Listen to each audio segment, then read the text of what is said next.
Hello everyone, welcome to cat grow. आज जो हमारा लेक्चर है वो है लेक्चर 5 वैद्य धारा चैप्टर का।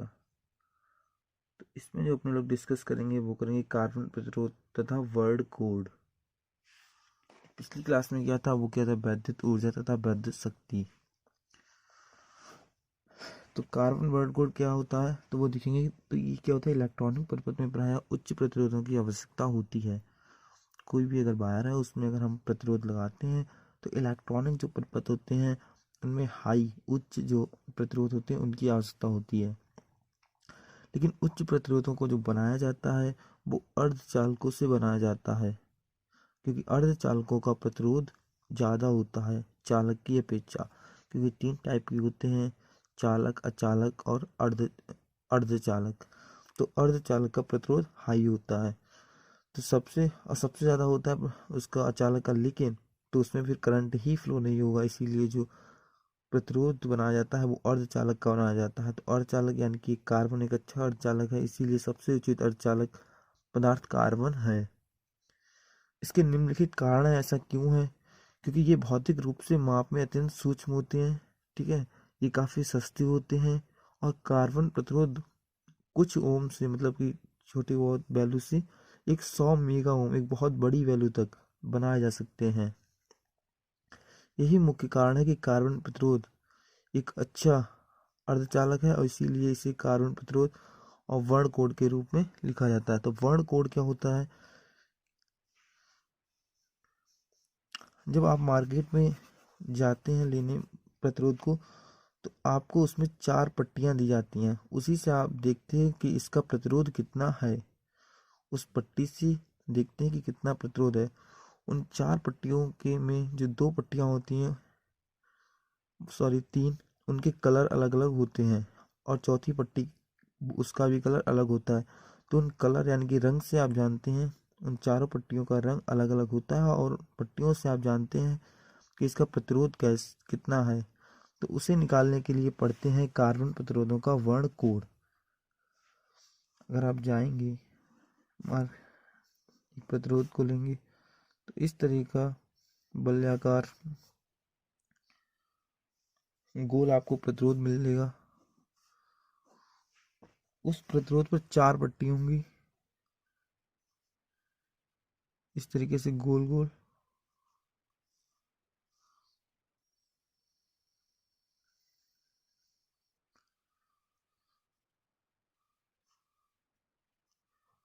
और एक चौथी। तो ये 4 पट्टियां होती हैं, इनमें कलर होता है।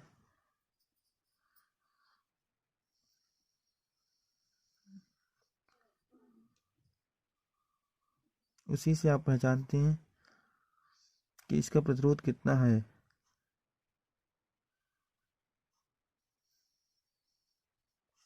तो ये मान लो ए पट्टी है, ये बी पट्टी है, ये सी और ये डी।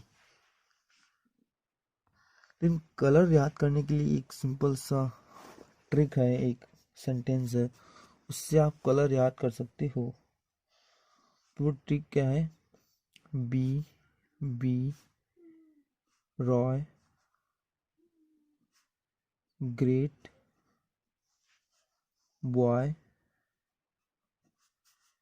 हैविंग वेरी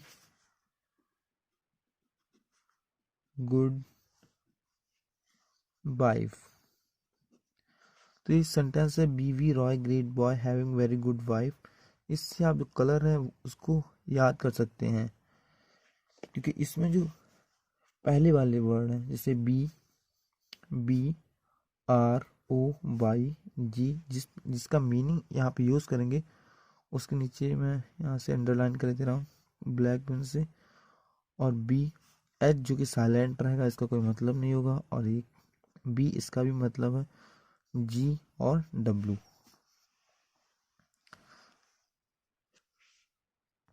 तो इस पहले वाले बी का मतलब होता है ब्लैक, मतलब कि काला, ब्लैक। दूसरे वाले बी का मतलब होता है ब्राउन, भूरा। ये होता है आपका भूरा। ब्राउन।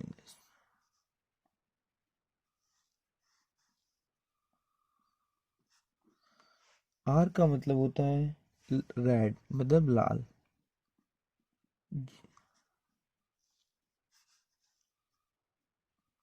इसका मतलब है आर, आर का मतलब रेड, तो रेड का आर ले लेते हैं। ये भी ओ, ओ का मतलब होता है ऑरेंज, नारंगी।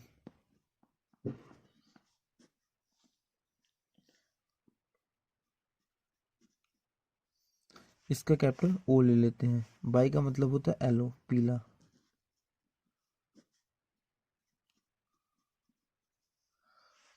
इस जी का मतलब होता है ग्रीन, हरा। और बी का मतलब होता है ब्लू, नीला। और इसका मतलब होता है बैगनी। और इसका जी का मतलब होता है ग्रे। और डब्लू का मतलब होता है वाइट, सफ़ेद। तो यहाँ पे लिख देंगे ग्रीन मतलब हरा,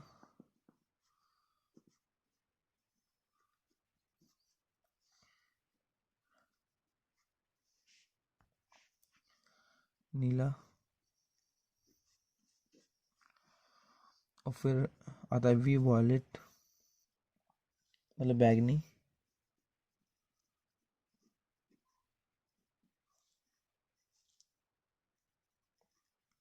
और फिर आता है जी, जी का मतलब ग्रे। ग्रे को बोलते हैं स्लेटी या दूसरा भी बोल देते हैं, ग्रे। और फिर होता है सफ़ेद, वाइट।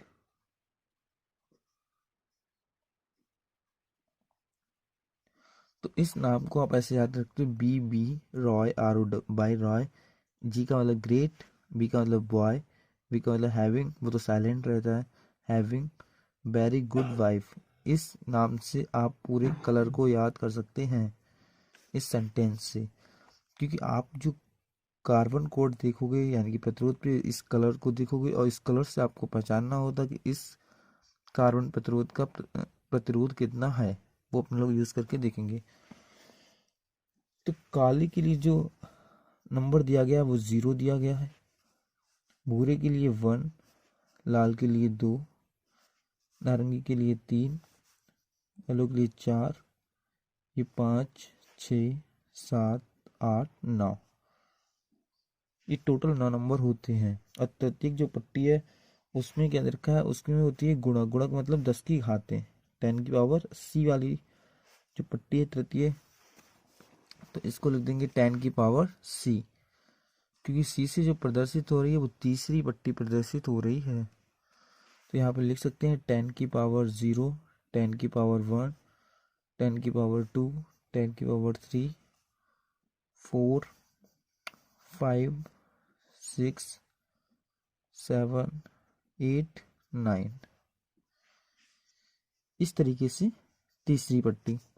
जो चौथी पट्टी है उसमें सहनशीलता मतलब कि इसकी जो सहनशीलता कितनी है, कोई भी कलर, जो कि चौथी पट्टी डी से प्रदर्शित होती है, उसे डी से प्रदर्शित अपने लोगों ने डायग्राम में किया है, वही लिख लेंगे। तो इसमें जो पट्टियाँ होती हैं वो सुनहरा हो सकता है, सुनहरी यानी कि गोल्ड।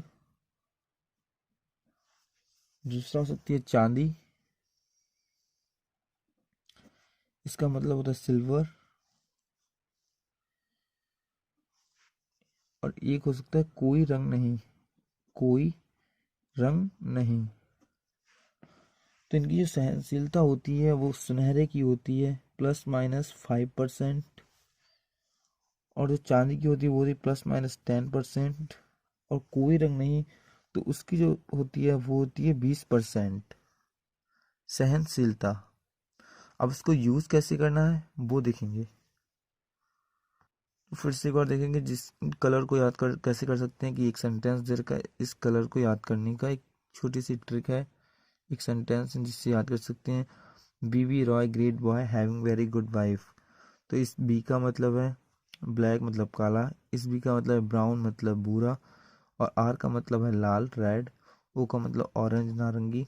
और वाई का मतलब है येलो, पीला। और इस जी का मतलब है ग्रीन मतलब हरा।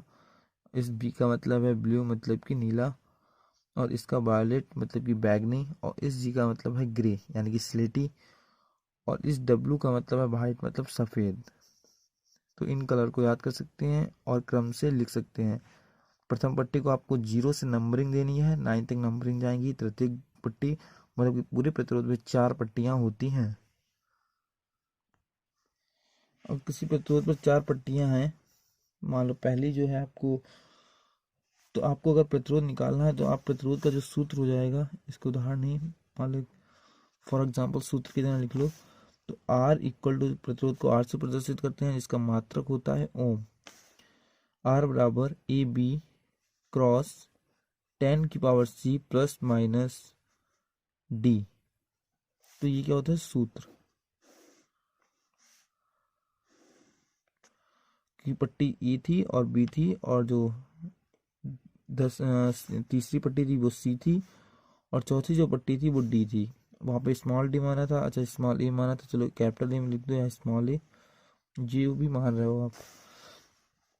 तो अब क्वेश्चन का इस पे करके देखेंगे। क्वेश्चन माना यदि किसी प्रतिरोध पर 4 पट्टी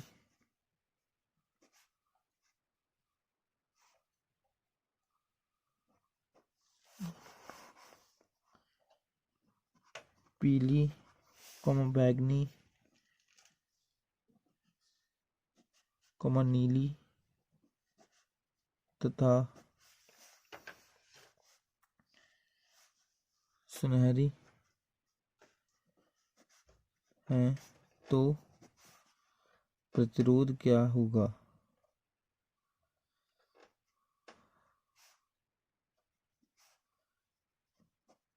प्रतिरोध क्या होगा। तो आप लोग क्या देखेंगे पट्टी के लिए, तो पट्टी आपको दे रखी है, पीली दे रखी है, बैगनी और नीली, और ये सुनहरी। क्योंकि जो ए पट्टी है प्रतिरोध में वो पीली है, बी पट्टी है वो बैगनी है, सी पट्टी है वो नीली है, और सुनहरी है वो डी है। तो आपको सूत्र कौन सा लगाना है, R equal to A B cross 10⁻⁶ plus minus D, या फिर स्मॉल ए लिख लेते तब भी कोई दिक्कत नहीं, और स्मॉल बी, देखिए आपने क्वेश्चन में मान रखी है R equal to A B cross 10⁻⁶ plus minus D. Basically ये ए और बी पट्टी के नाम जो ले रखे हैं वही होते हैं। तो ए बी, इसमें कोई भी डॉट है, क्रॉस का चिन्ह नहीं है। तो उस जो अपने लोगों ने टेबल बनाई उसमें देखेंगे ए का नंबर कौन, पीली का नंबर कौन सा है, बैगनी का कौन सा है, और नीली पट्टी का और सुनहरी का।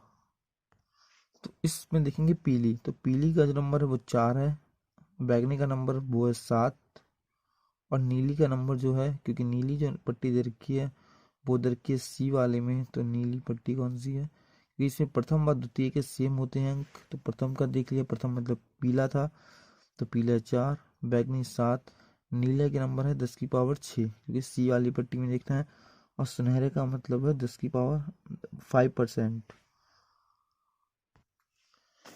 तो यहाँ पे हो जाएगा आर इक्वल टू ई, यानी कि पट्टी कौन सी है, पीली 4, बी बैगनी, बैगनी का इसलिए 7, गुणा नीली कितनी 10⁻⁶ प्लस माइनस 5%। तो ये आपका आ जाएगा प्रतिरोध का, जो कि आपने ले रखा होगा, उसकी पट्टियों का कलर देख के कि उस प्रतिरोध का कितना प्रतिरोध है। तो इसका हो जाएगा 47 क्रॉस 10⁻⁶ प्लस माइनस 5%। यहाँ पे बेसिकली सीधे नंबर लिखना है, तो वो नंबर पढ़ना है, इसमें कोई भी मल्टीप्लाई यानी कि गुणा नहीं करनी है ए और बी में, वो नंबर लिखना है। तो ये 4, ये 7, तो 47 क्रॉस 10⁻⁶ प्लस माइनस 5%। तो इस तरीके से आप बता सकते हो किसी भी प्रतिरोध के कलर को देख के कि उसका कितना प्रतिरोध है। एक क्वेश्चन करके देखेंगे, तो क्वेश्चन आपकी स्क्रीन पे दिख रहा होगा, जो कि इस कॉन्सेप्ट पे नहीं है, जो अपने लोग पीछे कॉन्सेप्ट पढ़ रहे हैं उन कॉन्सेप्ट पे बेस्ड है। एक ही पदार्थ के बने समान द्रव्यमान के दो तार ए तथा वी लिए जाते हैं।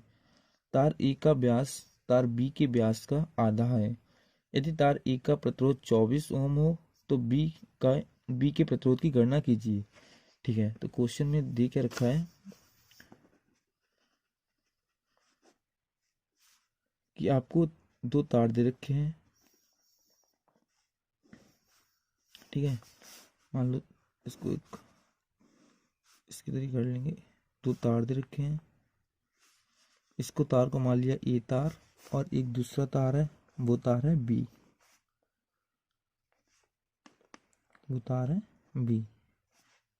ठीक है, तो तार ए का जो द्रव्यमान है वो समान है और तार बी का जो द्रव्यमान है वो समान है और एक ही पदार्थ से बने हुए हैं।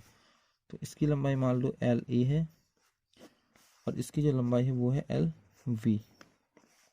इसकी जो त्रिज्या है वो है आर बी और इसकी जो त्रिज्या है वो है आर ए।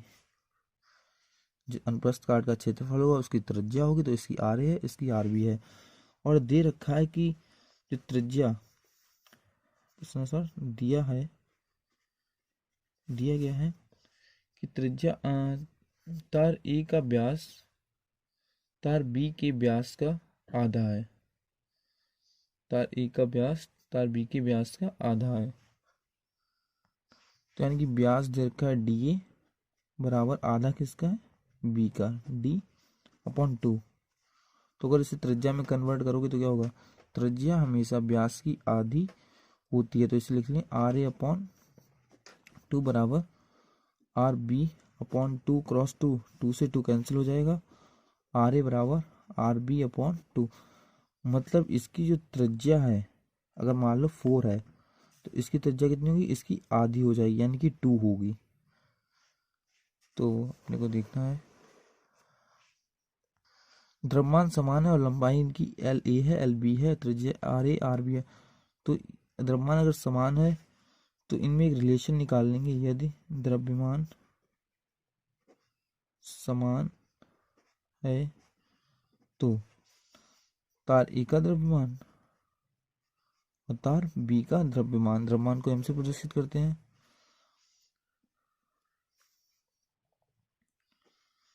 तार ए का तार बी का द्रव्यमान, ठीक है, द्रव्यमान यानी कि भार। तो द्रव्यमान बराबर क्या होता है, हो जाता है आयतन गुणा घनत्व। तो इसका जो आयतन हो जाएगा वो कितना हो जाएगा, यहाँ पे एक फॉर्मूला लिख लेंगे, आयतन हो जाएगा इसका आयतन गुणा घनत्व। ठीक है, क्या होता है द्रव्यमान बराबर, तो इसको यूज करेंगे तो ये यहाँ पे आ जाएगा आपका आयतन कितना इसका हो जाएगा, इस ए वाले तार का आयतन हो जाएगा पाई आर ए स्क्वायर जो कि इसका क्षेत्रफल है इंटू एल ए, आयतन हो जाएगा इंटू घनत्व जो होगा। अगर द्रव्यमान समान है तो घनत्व एक ही पदार्थ का बना हुआ है दोनों तार, तो इसका मतलब इनका घनत्व भी समान होगा, इक्वल टू एम बी तार बी का द्रव्यमान। ठीक है, तो ये आपका हो जाएगा pi R B square L V cross D. तो डी से डी कैंसिल हो जाएगा, पाई से पाई कैंसिल हो जाएगा और जो रिलेशन आ जाएगा वो आ जाएगा एल ए, एल बी को इधर बुला लेंगे और आर ए स्क्वायर को उधर भेज देंगे। तो जो रिलेशन आ जाएगा वो आ जाएगा L A upon L B equal to R B square upon R A square. तो अब देखेंगे तार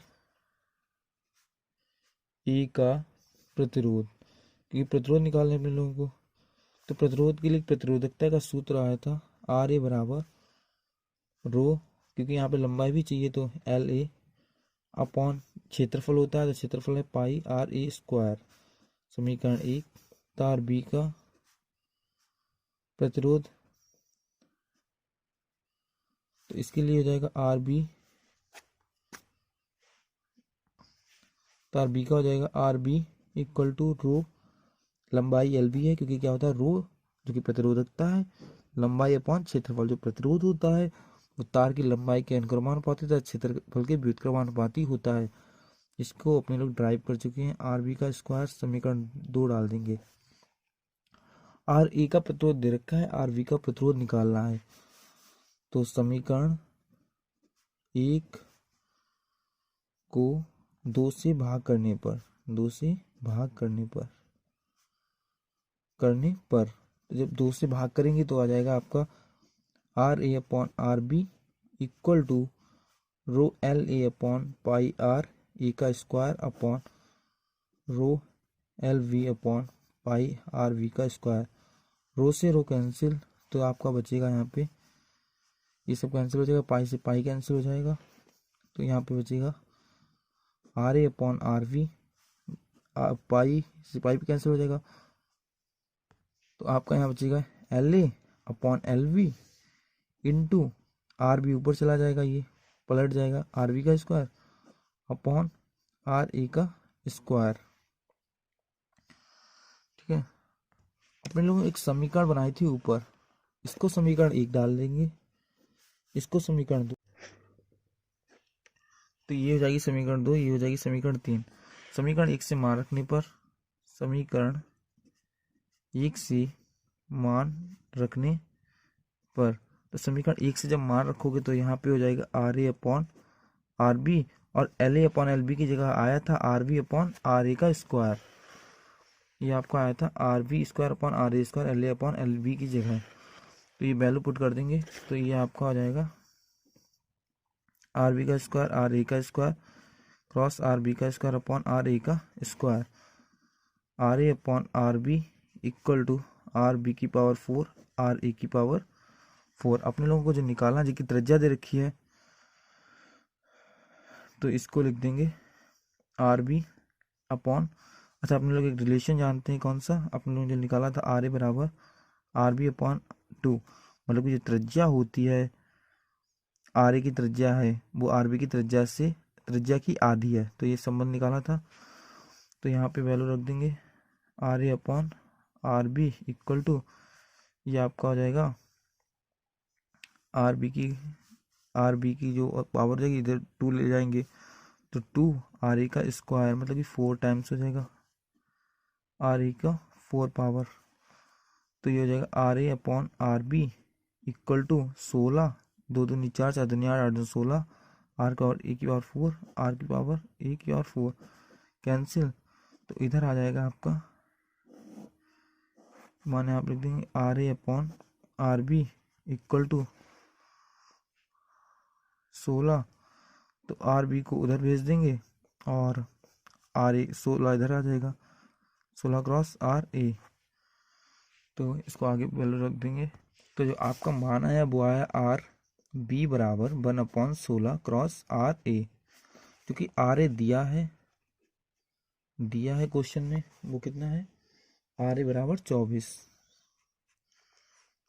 ओम, तो आर बी बराबर हो जाएगा 1/16 क्रॉस 24, 8 से काट लेंगे, 8 दूनी 16, 8 तिया 24, 2 से काट लेंगे तो 1.5, यानी कि जो बी वाले तार का प्रतिरोध है वो है 1.5 ओम। तो इस तरीके से आप इस क्वेश्चन को सॉल्व कर सकते थे। आई होप आपको लेक्चर समझ में आया होगा। अगर आपका कोई डाउट है तो कमेंट सेक्शन में पूछ सकते हैं। अगर आप चैनल पर नए हो तो चैनल को सब्सक्राइब कर लें, ज़्यादा से ज़्यादा शेयर करें और लाइक करें। Thank you.